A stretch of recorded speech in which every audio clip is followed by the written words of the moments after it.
Welcome to Not Boring English. Today's story is about Josephine Bonaparte, a woman who rose from a Caribbean island to the center of European power. This lesson is for CEFR level B1-B2. You can slow the playback speed if the text is difficult. The rose who learned to smile. The warm wind smelled of orange and sea salt the day Josephine first learned to hide a secret behind a smile.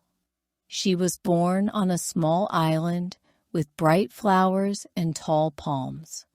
Her name at birth was Marie Joseph Rose Tascher, but later people called her Josephine. Even as a child, she noticed how people watched her when she entered a room.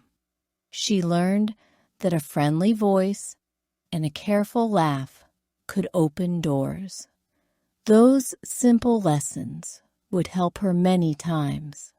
As a young woman, Josephine moved to France to marry. The world there looked very different from the island. Streets were narrow and gray in winter, and candles flickered in the salons where people drank tea and spoke loudly about ideas. Her first husband, Alexandre de Beauharnais, was a thoughtful man, but life with him was hard. Soon, the French Revolution began. The city filled with new laws, soldiers, and fear. Josephine and Alexandre tried to stay calm. At times, they hid and waited. Yet the revolution did not spare everyone. Alexandre was arrested and later executed. Josephine learned how quickly a life could change. After that loss, Josephine had to survive by herself. She moved into a small room and worked quietly to pay the bills. Her beauty and gentle manners made people notice her, and she made a few new friends. Josephine learned to use conversation like a key. She listened more than she spoke.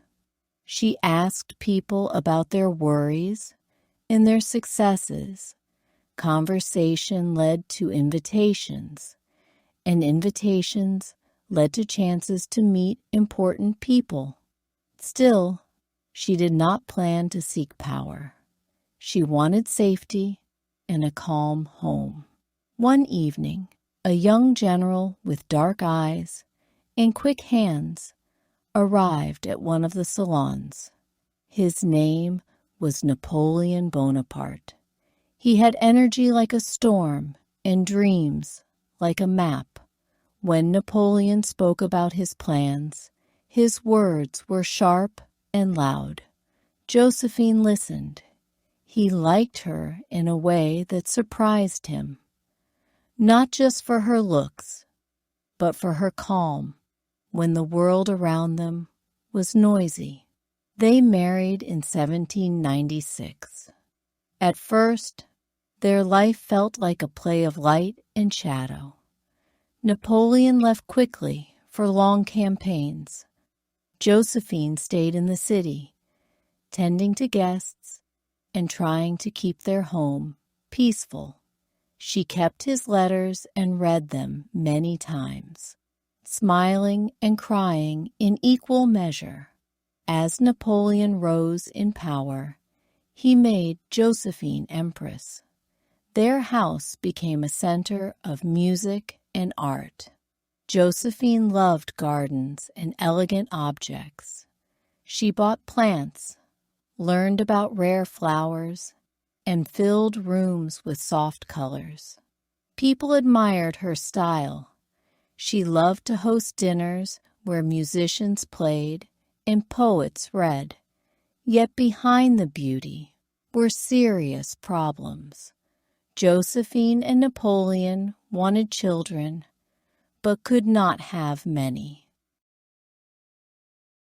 Their home sometimes felt empty. Napoleon wanted a son to secure his family name and his future dynasty. This wish pressed on both of them like a heavy cloud. One day, leaders and advisors began to speak more about the need for an heir. Napoleon's need grew louder than his love. He sent quiet messages and then clear orders. Josephine felt torn. She loved Napoleon and wanted to keep peace, but she also felt the truth of her body and her past. After many talks, they agreed to a painful choice. In 1810, Napoleon asked for a divorce. He told her it was necessary for the future of his empire. Josephine agreed to the separation with calm dignity. She did not fight in public. Instead, she chose to protect the small, private things she loved: her gardens, her friends, and her pets. The divorce was not a bitter public war. It was a quiet, strange farewell. Napoleon kept power and looked for a new wife who could give him a son.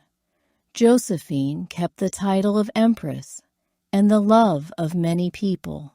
She kept her grace. In the years after the divorce, she lived in a comfortable country house with wide lawns and quiet ponds.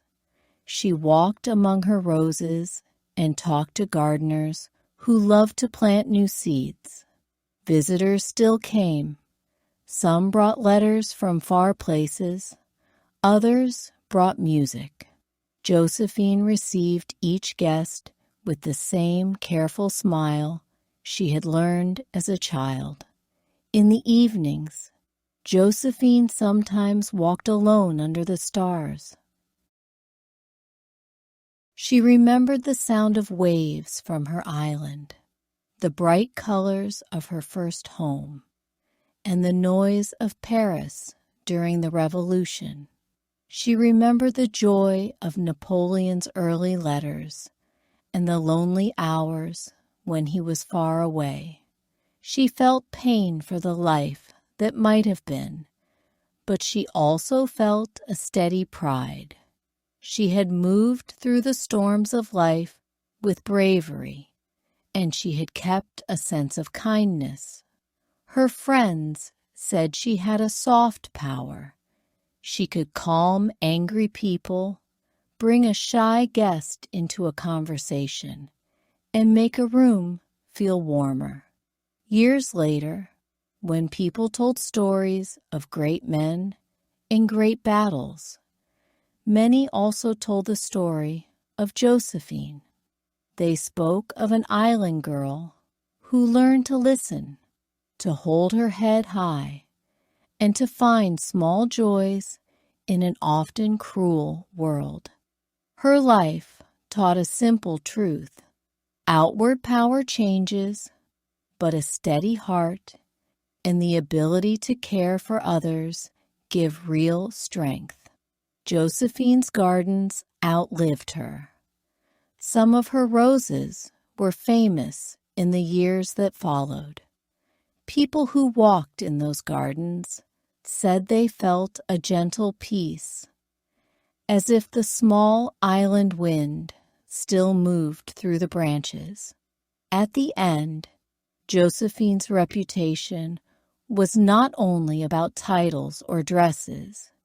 It was about the way she treated people and the calm she kept inside when everything outside was stormy. She showed that a person can change their life by learning to listen, to work quietly, and to keep hope even after loss. When she died, many felt a real sadness, but also a quiet smile, as if she had taught them how to face the world with courage and grace. Her life had not followed a perfect plan, but it had left a softer world for those who came after her. The moral was simple. Strength comes in many forms, and small kindnesses can last longer than power. Comprehension. Question solve. I will ask a few questions to check your understanding of the story. 1. Where was Josephine born, and what early skill helped her meet important people? 2. Why did Josephine and Napoleon divorce, and what did Josephine keep after the divorce? 3. What simple lesson or moral does the story show about Josephine's life? Thanks for listening to this story on Not Boring English. I hope it helped your listening and vocabulary. If you enjoyed the lesson, please leave a comment and subscribe for more stories like this.